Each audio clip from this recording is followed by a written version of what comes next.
In early 1997, we started dating. Later that year, she went to visit her grandmother out of state, where there was an event involving a group of people. After her trip, she talked about her time there but mentioned one man more than others. Then she asked me to mail a letter to him. I steamed the letter open. There was nothing specific, but she mentioned wanting to stay in touch, possibly visit his town, and reminisced about the wonderful time they had. I realized she had cheated on me. I mailed the letter. When I confronted her, she seemed remorseful and admitted they had made out at a bar, explaining that her childhood abuse made it hard for her to believe our relationship was real. I chose to believe her and told her I was serious about us. But that experience always lingered in my mind. Our relationship continued until I proposed on New Year's Eve in 2000. We married later that year. Between 2005 and 2007, a lot changed. We bought a house. I changed careers. She got laid off, went back to college, got pregnant, and had to quit college because of the pregnancy. Then she returned to her old job, which she hated, and worked the overnight shift. During this time of significant changes, we drifted apart. With the stress, I withdrew, focusing on the kids and my new profession, but not on our marriage. She probably felt bad for quitting college and not connecting with me emotionally or physically. She also had childhood trauma, depression, and SAD. In late 2010, I borrowed her phone because mine was dead and stumbled upon a message from a coworker about their plan to get a hotel room to have sex. I was devastated. I had no idea this could happen, or that she could do something like this to us. I immediately remembered the guy from out of state. It was possible. It was happening. I confronted her immediately. I don't remember her reaction, just the yelling. Both of us yelling. I remember buying cigarettes and chain smoking, walking up my street. She told me it was because I wasn't giving her what she needed. We weren't having sex. We weren't going out. There was some truth in that. But I didn't betray her like that. I was cold, stressed, with financial problems and stress from all sides.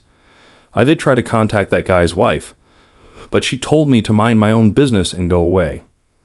A few weeks later, I purposefully snooped on her phone because I still didn't trust her. I found out she was sending explicit messages and pictures to a man in a club she had joined after going back to college. That was D-Day number 2. I also remember another guy she was talking to, but I didn't see anything specific. I know that during this time, she asked me to go with her to an event out of town. I didn't want to. She was upset that I wasn't any fun. This other guy was at this event. She didn't come home that night. She claimed it was because she drank too much and pulled over to sleep it off. I completely believe she spent the night with him. I was spiraling into complete mistrust. In early 2011, I found a way to install an app on her phone that forwarded all her chats, messages, and emails to my phone. She told me she had broken it off with the guy from work and that he was leaving the job. She told me she would stop participating in the club, and after finishing her classes, she didn't re-enroll. I believe she felt some resentment for ruining her life because she had to stop doing things that gave her satisfaction. What I saw on the spy app verified all this. She was sleeping in our boys' room. Neither of us was handling the situation well. It's all kind of a blur. I soon found out she was at it again. This leads up to D-Day number 3. I believe it was right after I installed the spy app that I started seeing messages between her and yet another guy. They were talking about how much fun they had and looking forward to it again. I didn't get the messages that started it all. I think she was talking to him on Facebook, and my app didn't catch that. After some snooping, I found out he was an older married guy. I confronted her yet again. This time, I told her about what I had done with the app. I actually saw messages between them where she said she hated me, and he said how unethical of me, and that I must have serious trust issues to have done something like that. Really? I have trust issues? No kidding. He went on to tell her she had done nothing wrong, that she needs to fulfill her needs and make herself happy. And if I'm not doing it, then she's okay to get it from somewhere else. Manipulative person. After this last confrontation, she took things to the next level. She attempted suicide by pills. The ambulance got her to the hospital in time to pump her stomach. After all of this, we finally started marriage counseling. We learned a lot about what we were doing and why we were doing it. I decided to forgive due to all the extenuating circumstances. Me being a lousy husband, her having stayed in working nights, and her depression. We moved forward with reconciliation. Her job moved her to the day shift. This was around July 2011. By mid-2012, we had a new baby. With a new baby toddler little boy, she got into the habit of either sleeping with him to get him to sleep or letting him sleep with us. All the time. Our marriage bed became non-existent. Looking back, I can see her separating from me, taking me for granted, living her life only concerned about her needs and wants. We would talk about finances and make a plan. Then she would spend hundreds of dollars on clothes, cosmetic changes, and online purchases, etc. We now have 2 dogs that the family basically had no say in. When we would go to an event, she would get out of the car and start walking away, not waiting for me. At events, she would spend most of the time talking to everyone else, even perfect strangers, and I would end up just being the background player. If I didn't show interest in her stories or passions, she would get upset that I didn't care. When I tried to share mine, she would make a face, obviously losing interest. More stressful changes happened from 2017 onwards. My mom died, I had major surgery, I almost died from a complication, and other health problems arose from that which didn't get resolved until 2019.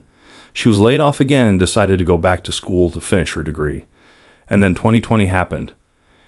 In early 2023, I saw her phone sitting there unlocked while she was in the other room.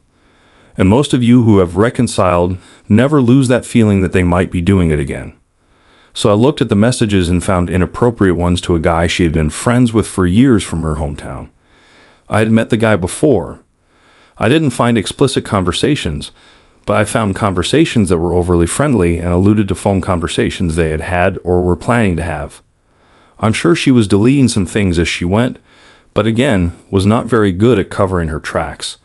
The chats I saw were about them talking about traveling to see each other, wishing they were together, alluding to phone conversations and other chats that were apparently deleted, where she sent him pictures, etc. Their long-distance emotional affair started after she had gone to her hometown twice in 2020, once for a family emergency, and another a couple of months later for something else.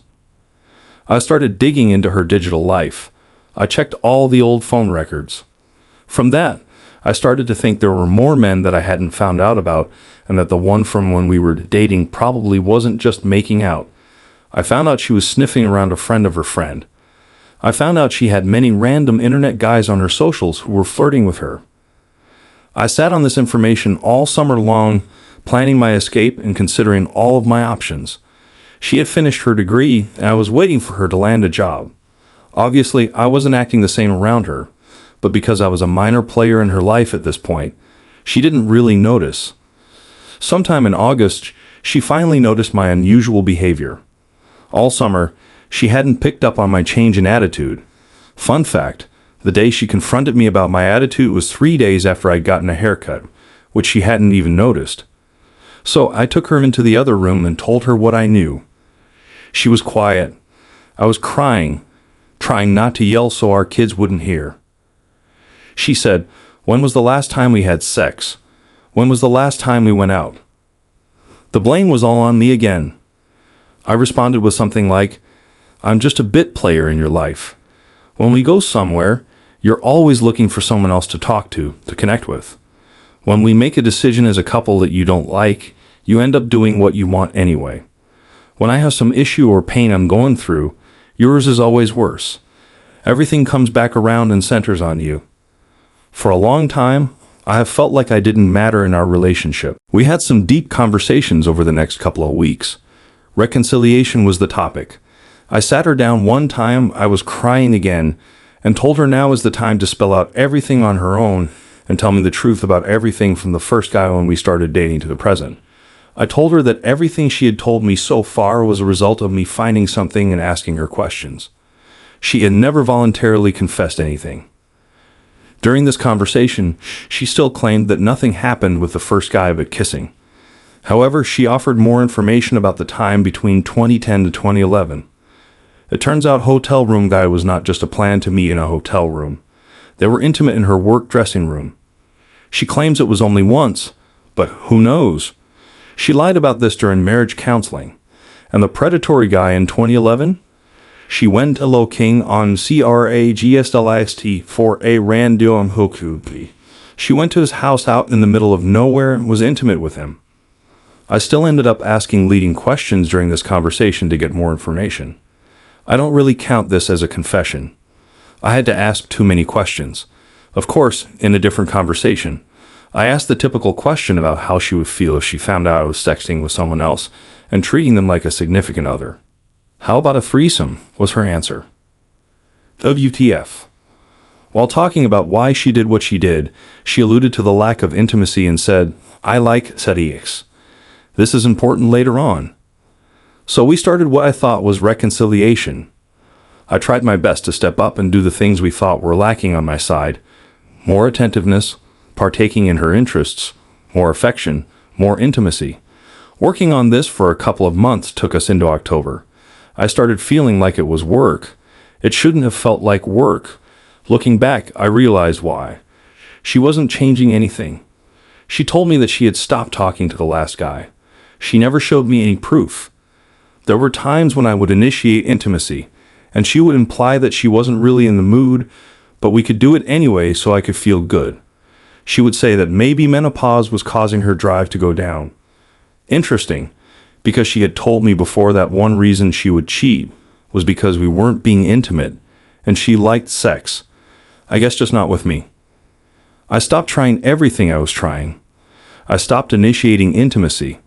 I stopped giving her affection. Things went back to how they were before, with her doing her thing and me just being in the same house. It took months for her to notice and say something to me.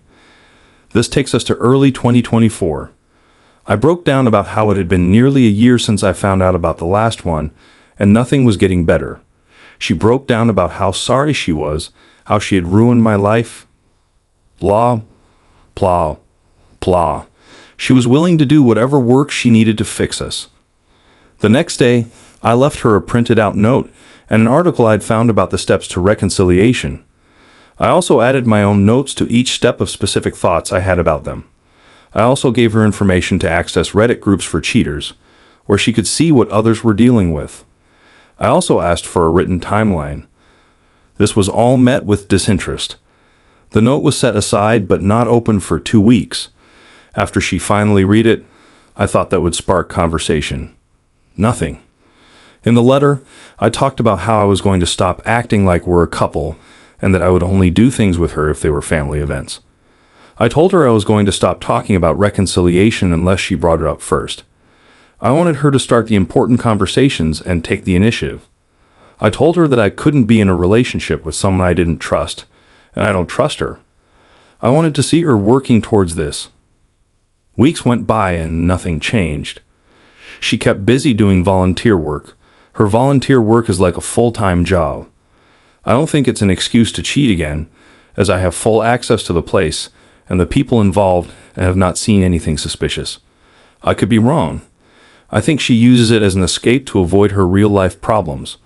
I don't remember if she started this conversation, or I did, but there was another tearful talk about us. I reiterated my boundaries, and I also reminded her about the timeline. Weeks went by, and nothing changed. Out of nowhere, she shared a timeline with me. In it, she tells me that her therapist thinks this is a bad idea. Her therapist also thinks it's a bad idea to get marriage counseling, as she needs to work on herself first. It tells the story in great detail about her child abuse to set the context.